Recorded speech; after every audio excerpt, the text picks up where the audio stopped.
Renungkan firman-Mu siang dan malam, ku pegang perintah-Mu dan ku lakukan. Engkau tahu ya Tuhan, tujuan hidupku hanyalah untuk menyenangkan hati. Haleluya, haleluya, salam. Selamat pagi Bapak Ibu Saudara yang dikasihi dan diberkati Tuhan. Pagi hari ini saya mengajak setiap kita semua untuk kita mendengarkan akan kebenaran firman Tuhan. Saya yakin dan percaya kebenaran firman Tuhan itulah yang akan menguatkan dan memberkati setiap kita semua. Karena firman Tuhan merupakan perkataan Tuhan sendiri yang tertulis di dalam Alkitab. Dan Alkitab katakan dalam Yohanes 1 ayat yang pertama bahwa pada mulanya adalah firman, firman itu bersama-sama dengan Allah dan firman itu adalah Allah sendiri. Untuk itu pagi ini saya mengajak setiap kita untuk mendengarkan firman Tuhan. Dan sebelum kita dengarkan akan kebenaran firman Tuhan, mari kita awali dengan doa. Mari kita berdoa. Bapa di surga, dalam nama Tuhan Yesus kami bersyukur kepadamu pagi ini Tuhan. Buat rahmat-Mu, anugerah dan berkat-Mu pagi ini, kami yakin dan percaya Engkau sudah menyiapkan dan menyediakan berkat-berkat yang baru di pagi ini bagi setiap kami umat-Mu yang rindu, yang lapar akan Engkau ya Tuhan. Untuk itu pada saat ini Engkau lawat kami, Engkau urapi kami dan berkati kami ya Tuhan. Dan kami rindukan Engkau berbicara melalui kebenaran firman-Mu. Sampaikan firman-Mu, kami siap untuk mendengarkan. Hanya demi nama Yesus Kristus Tuhan kami mengucap syukur. Kami berdoa, kita yang siap mendengar firman Tuhan, sama-sama katakan amin, amin, puji Tuhan. Baik Bapak Ibu Saudara yang kasih dan berkati Tuhan, pagi ini kita akan mendengarkan kebenaran firman Tuhan dengan satu tema hal yang perlu dilakukan di dalam melayani Tuhan. Bapak Ibu sedang kasih Tuhan, setiap orang yang percaya kepada Tuhan punya tugas, punya kewajiban, yaitu apa? Melayani Tuhan. Ya, punya tugas, punya kewajiban melayani Tuhan. Dan melayani Tuhan ini bukan hanya tugas pendeta, aktivis gereja, ya, tugas majelis gereja dan tugas orang-orang yang aktif di dalam gereja. Enggak, Saudara. Melayani Tuhan ini adalah tugas setiap kita orang yang percaya kepada Tuhan. Kenapa saudaraku? Karena setiap orang yang percaya kepada Tuhan sudah ditebus oleh darah Yesus. Setiap orang yang percaya kepada Tuhan dari hamba dosa sehingga kita semua menjadi hamba Tuhan. Jadi kita semua orang-orang yang sudah percaya kepada Tuhan, orang-orang yang sudah ditebus oleh darah Yesus itu hambanya Tuhan. Karena kita hamba Tuhan, kita harus melayani majikan agung kita yaitu Tuhan Yesus. Bapak Ibu sedang kasih Tuhan, orang percaya yang tidak melayani Tuhan pasti melayani yang lain. Ya, sekali lagi, orang yang sudah percaya kepada Tuhan, orang yang sudah ditebus oleh darah Yesus, yang tidak mau melayani Tuhan, pasti bukan melayani di luar Tuhan. Bisa melayani diri sendiri, bisa melayani hal-hal duniawi, saudaraku. Untuk itu kita perlu perhatikan apakah diri kita ini ya sudah melayani Tuhan atau tidak. Mungkin saudara menatap saya dan berkata, Pak, bagaimana saya bisa melayani? Ya, saya kan gak pintar bicara, saya gak bisa bicara di belakang mimbar. Saya bukan pendeta. Bapak Ibu sedang kasih Tuhan, ya, melayani Tuhan gak harus berdiri di belakang mimbar, ya, sampaikan firman Tuhan melalui khotbah, enggak saudaraku. Melayani Tuhan itu apapun yang saudara lakukan, apapun yang saudara kerjakan, ya, untuk kemuliaan Tuhan, itu melayani Tuhan. Jadi jangan saudara berpikir ya sempit saudara, melayani Tuhan hanya melakukan aktivitas gerejawi saja. Tidak. Artinya apa yang saudara lakukan, saudara kerjakan, semua untuk kemuliaan Tuhan, itu melayani Tuhan. Karena firman Tuhan katakan dalam Kolose 3:23, apa saja yang kamu perbuat, perbuatlah dengan segenap hatimu seperti untuk Tuhan, bukan untuk manusia. Jadi apapun yang kita lakukan, apapun yang kita kerjakan, ya, kita kerjakan, kita lakukan untuk Tuhan, seperti untuk Tuhan, itu bagian dari pelayanan kita, saudaraku. Memang ada hamba Tuhan yang melayani di belakang mimbar ya sebagai pendeta ya. Namun ingat, kita semua ini hamba Tuhan. Artinya kita melayani Tuhan gak harus hanya di belakang mimbar ya. Saudara, siapapun yang saat ini sudah percaya kepada Tuhan ya, saudara bisa melayani Tuhan melalui apa saja. Melalui kehidupanmu dimanapun Tuhan tempatkan, saudara bisa menjadi surat Kristus yang terbuka, bisa dilihat oleh banyak orang. Itu melayani Tuhan ya. Kita profesi beda-beda, tetapi kita semua ini sama, saudara, hamba Tuhan. Profesi beda ya, tapi kita harus sadar bahwa kita semua ini hamba Tuhan. Ada hamba Tuhan yang melayani sebagai guru, ada hamba Tuhan yang melayani sebagai bisnismen ya, ada hamba Tuhan yang melayani sebagai pendeta. Jadi kita semua hamba Tuhan, profesi boleh beda. Jadi Tuhan mau agar kita semua, saudara, itu menyelesaikan, menuntaskan amanat agung Tuhan kita Yesus Kristus. Jadi sebelum Tuhan Yesus naik ke surga, Tuhan Yesus memberi perintah kepada murid-muridnya pada waktu itu. Dan tentunya itu berlaku kepada setiap kita, orang yang percaya kepada Tuhan pada masa sekarang ini, saudara. Ya, Tuhan katakan dalam Markus 16 ayat 15, Aku berkata kepadamu, pergilah ke seluruh dunia, beritakan Injil kepada segala makhluk. Artinya ini, saudara, tugas setiap kita orang percaya. Pergi ke seluruh dunia memberitakan Injil kepada segala makhluk. Bukan berarti kita keliling-keliling dunia beritakan Injil, enggak. Artinya dimanapun Tuhan tempatkan, di sana dunia saudara dan saya menjadi surat Kristus yang terbuka. Ya, saudara dan saya menjadi terang dan garam dunia, sehingga orang yang berjalan dalam kegelapan melihat terang Kristus yang ada dalam diri saudara, mereka akan berjalan di dalam terang. Mereka akan membuka hati terima Yesus sebagai Tuhan dan Juru Selamat pribadinya, saudara. Jadi melayani Tuhan ya, sekali lagi ini tugas setiap kita orang yang percaya kepada Tuhan. Lalu hal yang perlu dilakukan dalam pelayanan itu apa saja yang perlu dilakukan?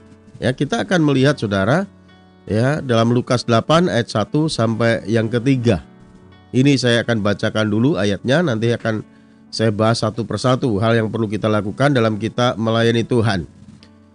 Alkitab katakan tidak lama sesudah itu Yesus berjalan berkeliling dari kota ke kota dan dari desa ke desa memberitakan Injil Kerajaan Allah. Kedua-belas muridnya bersama-sama dengan dia. Ayat 2, dan juga beberapa orang perempuan yang telah disembuhkan dari roh-roh jahat atau berbagai penyakit, yaitu Maria yang disebut Magdalena yang telah dibebaskan dari 7 roh jahat, Yohana istri Kusa, bendahara Herodes, Susana dan banyak perempuan lain. Perempuan-perempuan ini melayani rombongan itu dengan kekayaan mereka. Jadi Bapak Ibu sekalian kasih Tuhan, hal yang perlu kita perhatikan, yang pertama ya, agar saudara dipakai Tuhan untuk melayani Tuhan dengan baik, dengan benar dan dengan maksimal, saudara. Yang perlu dilakukan yang pertama, kita harus memiliki hubungan yang dekat dengan Tuhan. Kita harus memiliki hubungan yang intim dengan Tuhan. Karena Alkitab katakan tidak lama sesudah itu, Yesus berjalan keliling dari kota ke kota dan dari desa ke desa memberitakan Injil Kerajaan Allah. Kedua-belas muridnya bersama-sama dengan dia. Perlu digarisbawahi, saudara, kata bersama-sama dengan dia. Kedua-belas muridnya bersama-sama dengan dia. Artinya, saudara, orang yang mau dipakai Tuhan ya, untuk melayani Tuhan, yang perlu diperhatikan, kita harus dekat dengan Tuhan. Kita harus selalu bersama-sama dengan Tuhan. Kedua-belas muridnya bersama-sama dengan dia. Artinya ya, kedua-belas murid Yesus ini memiliki hubungan yang melekat dengan Tuhan, dekat dengan Tuhan, selalu bersama-sama dengan Tuhan. Ya, karena dengan dekat dengan Tuhan maka akan tahu hatinya Tuhan, perasaannya Tuhan, kehendaknya Tuhan, pikirannya Tuhan. Dan itu pun ya, banyak muridnya ya, ada beberapa muridnya yang tidak tahu akan kehendak Tuhan dalam dirinya, walaupun selalu bersama-sama dengan Yesus. Ya, bagaimana dengan kita? Kalau kita nggak pernah menjalin hubungan yang dekat dengan Tuhan, Kita nggak pernah melibatkan Tuhan. Kita nggak pernah berdoa lagi kepada Tuhan.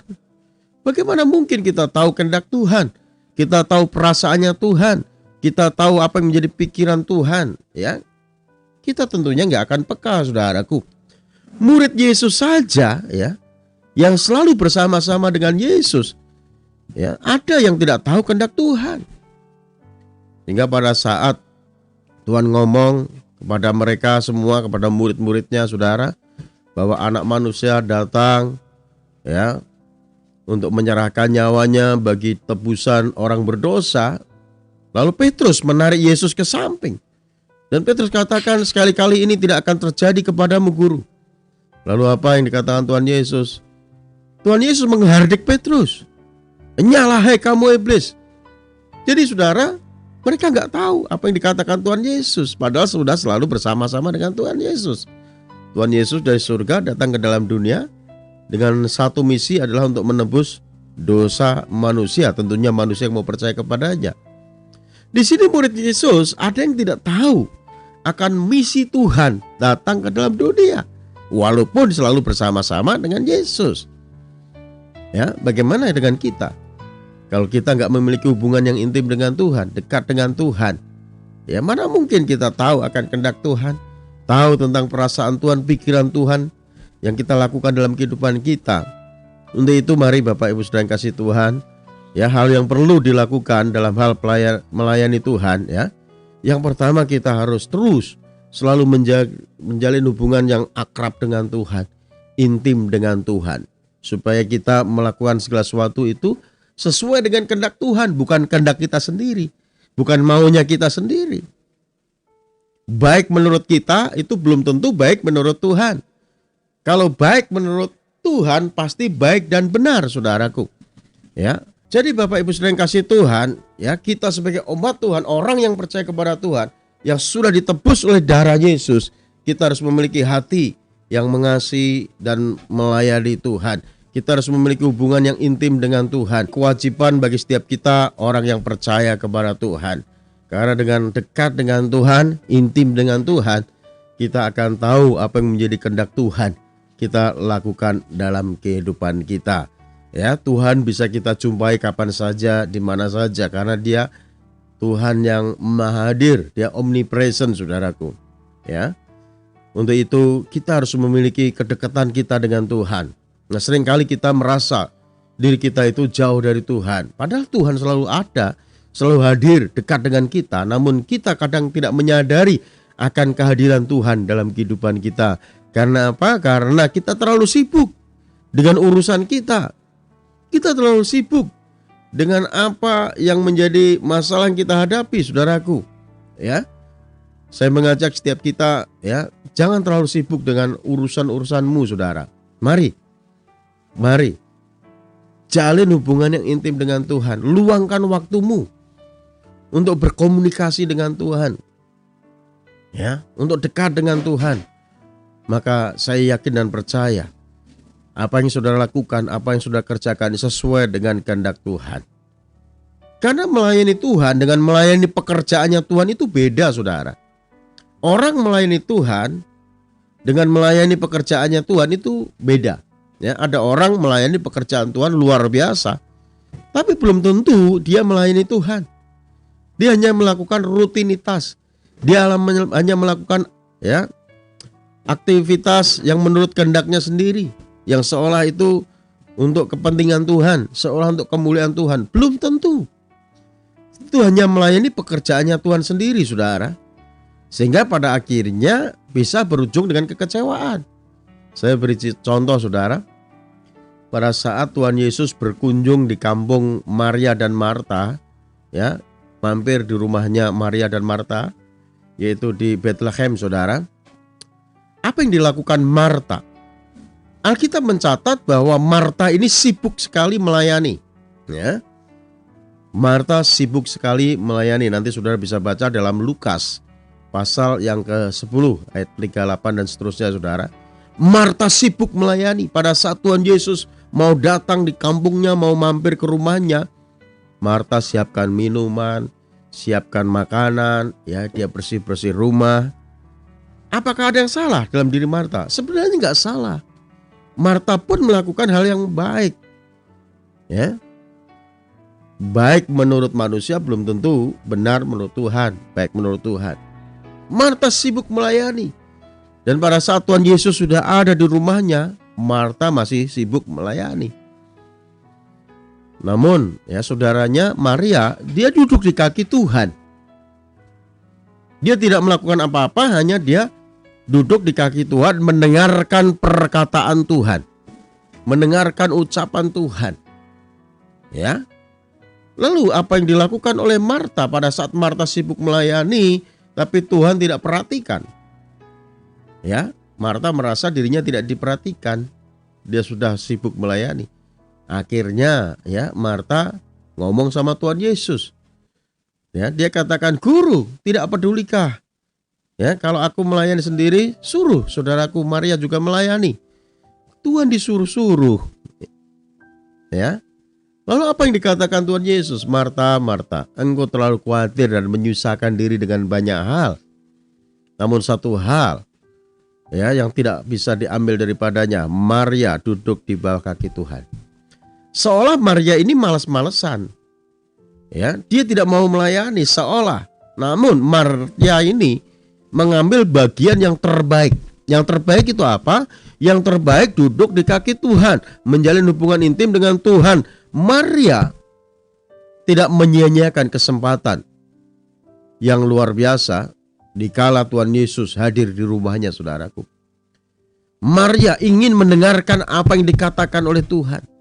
Bukan berarti Maria ini malas-malesan. Maria ingin mendengarkan dulu apa yang dikatakan Tuhan, lalu pada saat Tuhan sudah ngomong baru dia kerjakan. Ini yang benar, saudaraku. Sehingga dia benar-benar melayani sesuai dengan kehendak Tuhan. Jadi saudara, hal yang perlu dilakukan dalam melayani Tuhan, yang pertama kita harus dekat dengan Tuhan. Supaya kita tahu hatinya Tuhan, perasaannya Tuhan, pikirannya Tuhan, dan kehendaknya Tuhan kita lakukan dalam kehidupan kita. Sehingga kita melakukan segala sesuatu sesuai dengan apa yang menjadi maunya Tuhan. Sesuai apa yang menjadi seleranya Tuhan. Bukan maunya kita, tapi maunya Tuhan. Dan itu yang Tuhan mau kita lakukan, saudara. Ya. Lalu yang kedua, hal yang perlu dilakukan dalam melayani Tuhan adalah kita harus berani meninggalkan manusia lama kita dan mengenakan manusia baru di dalam Tuhan. Ya. Ayat 2 katakan begini di dalam Lukas 8, saudara. Dan juga beberapa orang perempuan yang telah disembuhkan dari roh-roh jahat atau berbagai penyakit. Yaitu siapa? Maria yang disebut Magdalena yang telah dibebaskan dari 7 roh jahat. Artinya saudara, orang-orang yang dipakai Tuhan adalah orang-orang yang dulunya memiliki latar belakang yang tidak baik. Memiliki latar belakang yang tidak benar, memiliki latar belakang yang tidak berkenan kepada Tuhan. Namun setelah dipulihkan Tuhan, ya dibebaskan Tuhan, ya orang-orang ini berani meninggalkan manusia lamanya dan mengenakan manusia baru di dalam Tuhan. Yang menjadi masalah adalah ya ada banyak orang-orang yang sudah percaya kepada Tuhan, bahkan terlibat dalam pelayanan pekerjaan Tuhan, tapi masih mengenakan manusia lama, tidak mengenakan manusia baru. Ya, kepahitan masih ada, kebencian masih ada, sombong masih ada, masih suka bohong. Artinya ini masih mengenakan manusia lama, tidak mengenakan manusia baru. Ini yang menjadi masalah, bukan menjadi berkat tapi menjadi batu sandungan, saudara. Ya, menjadi batu sandungan bagi orang lain yang melihat, yang menyaksikan dan mendengarkan. Nah, setiap orang percaya yang tidak mengenakan manusia baru, sehingga menjadi batu sandungan. Jadi orang ini bukan percaya kepada Tuhan Yesus, malah kecewa dengan orang itu. Bukankah dia sudah melayani pekerjaan Tuhan? Kok dia masih melakukan seperti itu? Bukankah dia sudah menjadi singer? Kok seperti itu kelakuannya? Bukankah dia sudah khotbah? Kok seperti itu hidupnya? Jadi bukan menjadi berkat tapi menjadi batu sandungan. Karena apa? Karena tidak berani meninggalkan manusia lamanya. Kalau kita melihat Alkitab, saudaraku, orang-orang yang melayani Tuhan ini berani meninggalkan manusia lamanya.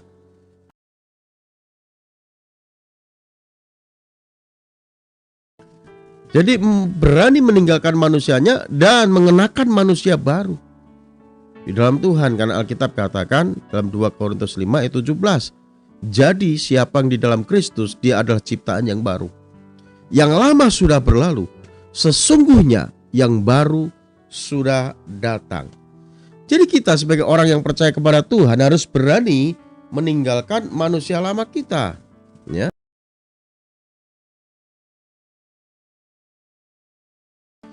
Dan mengenakan manusia baru di dalam Tuhan, saudara. Amin. Jadi banyak orang ya bukan menjadi berkat tapi menjadi batu sandungan. Makanya Rasul Paulus ya, setelah dia bertobat, yang tadinya Saulus, dia penganiaya jemaat, lalu setelah ditangkap Tuhan dia bertobat, dia katakan dalam Filipi 3:13-14, ini yang kulakukan, ya, aku meninggalkan apa yang telah di belakangku, mengarahkan diri apa yang di depanku, dan berlari-lari kepada tujuan untuk memperoleh hadiah, yaitu panggilan di dalam Yesus Kristus Tuhan. Jadi Rasul Paulus berani meninggalkan manusia lamanya, mengenakan manusia baru dalam Kristus. Maka Rasul Paulus dipakai Tuhan dengan luar biasa, dengan dahsyat, saudaraku, untuk mewarnai ya dunia ini, saudara, dengan berita kabar baik, yaitu Injil Kristus yang menyelamatkan semua manusia yang mau percaya kepadanya. Dan Rasul Paulus pernah katakan, apa yang dulu kuanggap keuntungan karena pengenalanku akan Kristus, semua kuanggap rugi, bahkan kuanggap sampah. Jadi Bapak Ibu saudara yang kasih Tuhan, kalau saudara sudah menjadi orang percaya kepada Tuhan, mari ya tinggalkan manusia lamamu. Jangan ada kesombongan dalam kehidupanmu, saudaraku. Saudara harus rendah hati. Seperti Rasul Paulus katakan, yang dulu kuanggap kebanggaan karena pengenalanku akan Kristus, semua kuanggap rugi, bahkan kuanggap sampah. Dia berani meninggalkan manusia lamanya. Jadi kalau saudara sudah menjadi orang Kristen tapi masih sombong, karena saudara punya pangkat, punya jabatan, saudara punya uang banyak, mungkin saudara punya perusahaan, saudara masih tinggi hati, artinya saudara belum meninggalkan manusia lamamu. Dan Tuhan mau kita tinggalkan manusia lama kita, saudaraku. Saudara boleh punya segalanya, tapi Tuhan mau supaya saudara tidak terikat dengan apa yang ada padamu itu. Ya, Tuhan tidak mau saudara terikat dengan apa yang ada pada dirimu, yaitu jabatanmu, kekayaanmu, relasimu, dan sebagainya, saudaraku. Kita harus berani meninggalkan manusia lama supaya kita dipakai Tuhan. Kita mengenakan manusia baru dalam Tuhan. Seperti Alkitab tadi katakan, orang-orang yang dipakai Tuhan itu ya orang-orang yang berani meninggalkan manusia lamanya, yaitu beberapa orang perempuan yang telah disembuhkan dari roh-roh jahat dan berbagai penyakit. Ya, di antaranya siapa? Maria yang disembuhkan, yang disebut sebagai Magdalena, Maria Magdalena, yang telah dibebaskan dari 7 roh jahat. Jadi saudara, Maria Magdalena memiliki latar belakang yang tidak benar. Ya, karena pernah dirasuk oleh 7 roh jahat, sehingga Maria Magdalena ini terkenal dengan perempuan yang disebut perempuan berdosa, saudara. Namun setelah Maria Magdalena berjumpa dengan Tuhan, dia mau mengikut Tuhan, dia percaya kepada Tuhan, Maria Magdalena berani meninggalkan manusia lamanya dan mengenakan manusia baru di dalam Tuhan. Sehingga pada saat Tuhan Yesus bangkit dari kubur, ya, orang pertama kali yang menyaksikan kebangkitan Tuhan Yesus itu adalah Maria Magdalena, saudaraku. Ya, makanya Maria Magdalena ini ya memiliki pengalaman yang dahsyat, memiliki pengalaman yang luar biasa bersama dengan Tuhan. Ya, banyak orang Kristen tidak memiliki pengalaman pribadi dengan Tuhan. Karena apa? Karena masih mengenakan manusia lama. Dosa masih jalan terus, gosip masih jalan terus, zina masih jalan terus. Ya, kepahitan masih ada, sombong masih ada, sehingga tidak melihat kemuliaan Tuhan dalam dirinya. Untuk itu mari ya, bila kita perlu memperhatikan ya, apa yang harus kita lakukan supaya hidup kita ini dipakai Tuhan untuk melayani Tuhan. Jadi yang pertama, kita harus memiliki hubungan yang dekat dengan Tuhan, intim dengan Tuhan. Lalu yang kedua, ya, kita harus berani meninggalkan manusia lama kita dan mengenakan manusia baru di dalam Tuhan. Lalu yang ketiga yang perlu kita lakukan adalah jangan pernah hitung-hitungan dengan Tuhan. Ini hal yang perlu dilakukan dalam melayani Tuhan. Jangan pernah berhitung dengan Tuhan, saudaraku. Karena kalau kita melihat di Alkitab tadi, saudara, orang-orang yang mengiring Tuhan, yang melayani Tuhan ini tidak pernah hitung-hitungan dengan Tuhan. Baik itu hitung waktu, hitung tenaga, hitung pikiran, hitung harta, enggak. Alkitab katakan dalam ayat 3 begini, saudara. Yohana istri Kusa, bendahara Herodes, Susana, dan banyak perempuan lain. Perempuan-perempuan ini melayani rombongan itu dengan apa, saudara? Kekayaan mereka. Jadi banyak, ya, perempuan-perempuan yang mendukung pekerjaan Tuhan, di mana Tuhan berjalan keliling dari kota ke kota, dari desa ke desa, yaitu memberitakan Injil Kerajaan Allah. Ya, ternyata ini ditopang, didukung oleh perempuan-perempuan yang luar biasa yang mau berkorban untuk pekerjaan Tuhan. Ya, dengan apa? Dengan hartanya, dengan apa? Dengan tenaganya, dengan pemikirannya, saudara. Dalam Alkitab katakan di antaranya yaitu Yohana istri Kusa, bendahara Herodes, ya, Susana dan banyak perempuan lain. Perempuan-perempuan ini melayani rombongan itu dengan kekayaan mereka, dengan waktu mereka, tenaga mereka. Artinya, saudara, orang-orang ini dalam mengiring Tuhan, melayani Tuhan itu tidak hitung-hitungan dengan Tuhan. Jadi, saudaraku yang kasih Tuhan, kalau kita, ya, mau mendukung pekerjaan Tuhan, mau melayani Tuhan, saya yakin, ya, kalau kita tidak hitung-hitungan, apa untungku kalau aku lakukan ini? Apa untungku kalau aku mendukung pekerjaan Tuhan di sini? Saya yakin saudara akan ditambahkan berkat-berkatmu oleh Tuhan. Ya. Karena orang-orang ini bukan melakukan hal yang konyol, meninggalkan Yesus, ya, mengiring Yesus. Ya, di antaranya Susana bendahara Herodes dan banyak perempuan lain yang melayani Yesus. Ya, mengikut rombongan Yesus, meninggalkan waktunya, keluarganya, bahkan menopang dengan hartanya. Mereka tidak hitung-hitungan, bukan konyol. Mereka tahu bahwa orang-orang yang mengiring Tuhan ini dengan motivasi benar, yaitu untuk investasi kerajaan sorga, Tuhan pasti memberkati, saudara. Makanya suatu kali, ya, Petrus itu bertanya kepada Tuhan Yesus. Ya, Petrus bertanya kepada Tuhan Yesus di dalam Lukas 18. Ya, Petrus sudah merasa bahwa dirinya sudah mengiring Tuhan. Ya, meninggalkan istrinya, anaknya, keluarganya, ya, mengikut Tuhan. Lalu Petrus bertanya kepada Tuhan Yesus. Petrus ngomong begini dalam Lukas 18 ayat yang ke-28. Kami ini telah meninggalkan segala kepunyaan kami dan mengikut Engkau. Dalam hati Petrus, apa yang kudapat? Aku sudah tinggalkan rumahku, jalaku, ya, karena profesinya sebagai penjala ikan waktu itu, ya, meninggalkan istrinya, anaknya, saudaranya, mengikut Tuhan. Makanya Petrus bertanya, kami ini telah meninggalkan segala kepunyaan kami dan mengikut Engkau. Dalam hati Petrus, apa yang kudapat? Tapi Tuhan tahu, saudara, ya, Tuhan tahu, dan Tuhan Yesus tegaskan. Ayat 29 dikatakan begini oleh Tuhan Yesus. Kata Yesus kepada mereka, aku berkata kepadamu, sesungguhnya. Kalau Tuhan katakan sesungguhnya berarti benar. Betul enggak, saudara? Sesungguhnya setiap orang karena kerajaan Allah, setiap orang karena kerajaan Allah meninggalkan rumahnya, istrinya atau saudara-saudaranya, orang tuanya atau anak-anaknya. Ayat 30 ini yang Tuhan janjikan, saudara, akan menerima kembali lipat ganda pada masa ini juga. Artinya, saudaraku, ya, orang-orang yang tidak hitung-hitungan dengan Tuhan itu pasti akan dipelihara dan diberkati Tuhan pada saat zaman sekarang ini. Artinya, ya, pada saat kita masih ada dalam dunia ini, yaitu pemeliharaan Tuhan itu luar biasa. Sekalipun, ya, katanya tahun 2023 di tahun depan itu adalah masa yang sukar, masa yang gelap, ya, karena ekonomi dunia mulai ambruk, ya, terjadi resesi ekonomi bagi dunia. Tapi orang-orang yang tidak pernah hitung-hitungan dengan Tuhan pasti akan dipelihara oleh Tuhan. Karena Tuhan jelas katakan akan menerima lipat kali ganda pada masa ini juga. Artinya kita dipelihara Tuhan, kita tetap diberkati Tuhan. Dan pada zaman yang akan datang, ia akan menerima hidup yang kekal. Ya, di dunia kita dipelihara Tuhan, diberkati Tuhan.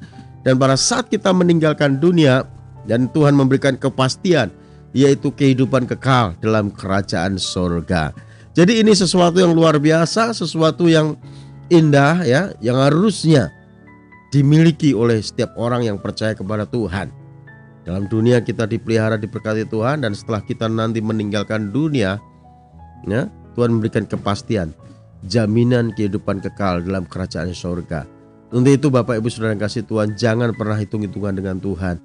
Apa untungku, apa rugiku, ya. Jangan saudaraku, ya. Kalau kita berhitung dengan Tuhan, kita kalah. Tuhan sudah memberikan yang terbaik buat kita. Dia sudah mencurahkan darahnya di atas kayu salib, menebus dosa saudara dan saya. Ya, Tuhan pasti berkati kita saudara. Jadi saya simpulkan renungan firman Tuhan pada pagi hari ini. Jadi setiap orang yang sudah ditebus oleh darah Yesus itu adalah hamba Tuhan. Ya, saudara dan saya, kita semua adalah hamba Tuhan. Hamba Tuhan bukan hanya pendeta, tapi setiap orang yang percaya kepada Tuhan adalah hamba Tuhan. Profesi beda-beda. Kalau kita hamba Tuhan, kita harus melayani majikan agung kita, yaitu Tuhan Yesus. Dalam melayani Tuhan ada hal yang perlu dilakukan, ya. Hal yang perlu diperhatikan supaya hidup kita, ya, dipakai Tuhan untuk melayani Tuhan. Yang pertama, kita harus memiliki hubungan yang dekat dengan Tuhan. Karena murid Yesus selalu bersama-sama dengan Yesus. Artinya memiliki keintiman dengan Tuhan, kedekatan dengan Tuhan. Karena dengan dekat dengan Tuhan kita akan tahu hatinya Tuhan, kehendaknya Tuhan untuk kita lakukan dalam kehidupan kita. Lalu yang kedua yang perlu kita lakukan adalah kita harus berani meninggalkan manusia lama kita dan mengenakan manusia baru di dalam Tuhan. Supaya hidup kita, ya, menjadi berkat bagi banyak orang, bukan menjadi batu sandungan karena kita tidak berani meninggalkan manusia lama kita. Namun firman Tuhan pagi ini mengingatkan setiap kita, mari tinggalkan manusia lama kita, ya, kenakan manusia baru. Tetap kita, ya, lupakan hal-hal yang kita anggap kebanggaan, kesombongan itu, ya. Ya, apalagi saudara umur sudah cukup tua, ya, harus mulai berpikir saudara. Harus berani benar-benar mau menguburkan manusia lamamu. Ya, jangan sombong, jangan egois, ya, jangan tinggi hati, jangan mau menang sendiri. Kita harus tinggalkan, kuburkan itu saudara. Ya, kita harus berpikir apa yang harus kita lakukan supaya orang itu diberkati, ya, melalui kehidupan baru kita. Itu yang terpenting. Dan yang ketiga yang perlu kita lakukan, jangan pernah berhitung dengan Tuhan. Ya, kalau kita berhitung dengan Tuhan, kita kalah. Tuhan sudah memberikan segala-galanya buat saudara dan saya. Jadi mari saudaraku, lakukan yang terbaik untuk Tuhan, maka hidupmu akan dipakai Tuhan dan diberkati oleh Tuhan. Tuhan Yesus memberkati kita semua. Mari kita berdoa.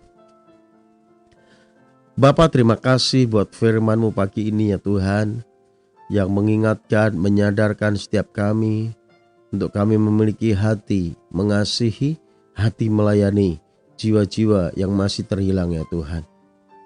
Terima kasih Bapa, biarlah kami juga memperhatikan hal yang harus kami lakukan sebagai orang yang sudah Engkau tebus oleh darah Yesus sebagai hamba-Mu ya Tuhan. Biarlah kami memiliki hubungan yang dekat dengan Engkau, karib dengan Tuhan. Dan kami juga berani meninggalkan manusia lama kami Tuhan, dan mengenakan manusia baru dalam Tuhan. Dan biarlah kami dalam mengiring Tuhan, melayani Tuhan, kami tidak pernah hitung-hitungan dengan-Mu ya Tuhan. Kami all out, ya, untuk Tuhan, semua untuk kemuliaan nama-Mu.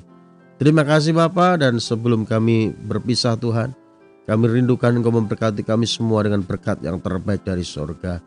Mari kasih Tuhan permata hati Tuhan, arahkan hatimu untuk kita menerima berkat yang terbaik dari Tuhan. Biar Tuhan Yesus memberkati rumah tanggamu, Tuhan Yesus memberkati kesehatanmu, Tuhan Yesus memberkati usaha dan pekerjaanmu, Tuhan Yesus memberkati pelayananmu. Bila apa yang kau rencanakan, kau usahakan akan selalu Tuhan Yesus buat berhasil, sehingga nama Tuhan terus dipermuliakan melalui kehidupanmu. Terimalah anugerah berkat yang berlimpah-limpah dari Allah Bapa kita di sorga, cinta kasih sayang daripada Tuhan kita Yesus Kristus, oleh persekutuannya dengan kuat kuasa Roh Kudus menyertai kita sekalian.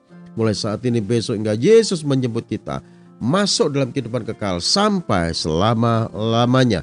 Setiap kita yang sudah diberkati Tuhan dan yang percaya sama-sama katakan amin. Baik Bapak Ibu Saudara yang kasih Tuhan, ya kita sudah tiba di penghujung program kita pagi ini. Pada akhirnya saya hambanya, Pastor Cornelius Rahtomojati, undur diri dari hadapan saudara. Ya Tuhan Yesus memberkati kita semua. Salam. Renungkan firman-Mu siang dan malam, ku pegang berita-Mu dan ku lakukan. Engkau tahu ya Tuhan tujuan